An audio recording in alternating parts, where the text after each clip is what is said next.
The 3D effect Bevel and Extrude allows me to create a real dimensional object.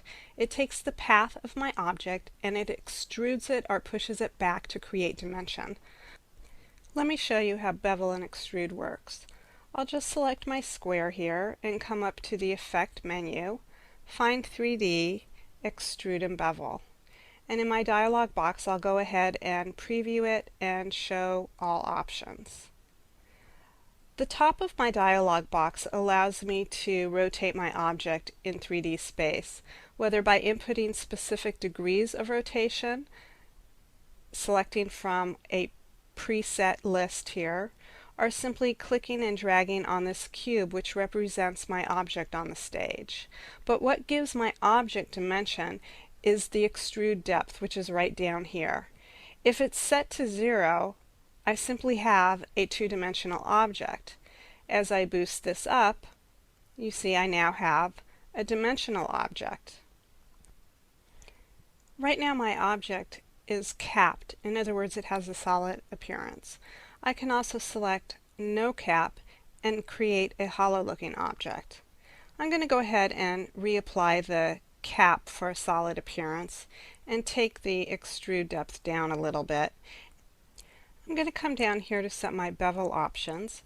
I have quite a few choices, from something very classic to much more complex bevels. I'll go ahead and set it to something sort of complex. And down here I can set the height of my bevel. Now notice that even as I increase its height, the shape on my stage is not getting any larger. In other words, it is beveling in to the object. However, this other option here allows me to extend the bevel out from my object. You can see it's grown quite a bit. I'm going to come back here and just extend it in. And maybe take down the bevel just a little bit. There we go.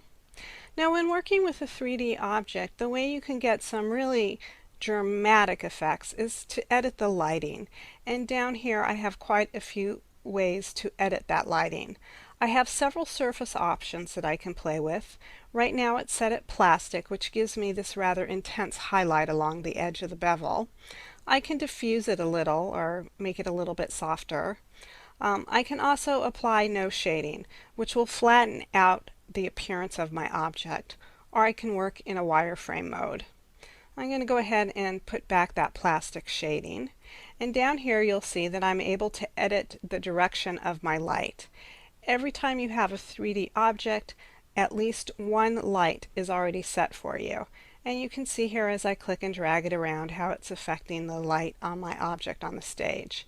I can send the light to the back right here. I'll bring it forward again. I can also add another light. There we go. Now, since it's a little too light, it's blowing out my object.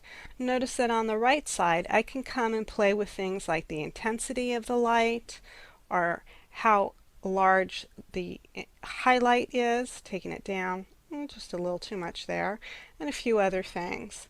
I can also determine the shading color of my light. Black is standard, but if I am working in a darker environment, or want to do something a little bit more dramatic, I can set a custom light. Okay, I'm going to go ahead and, since I'm satisfied with the settings, apply them by saying OK.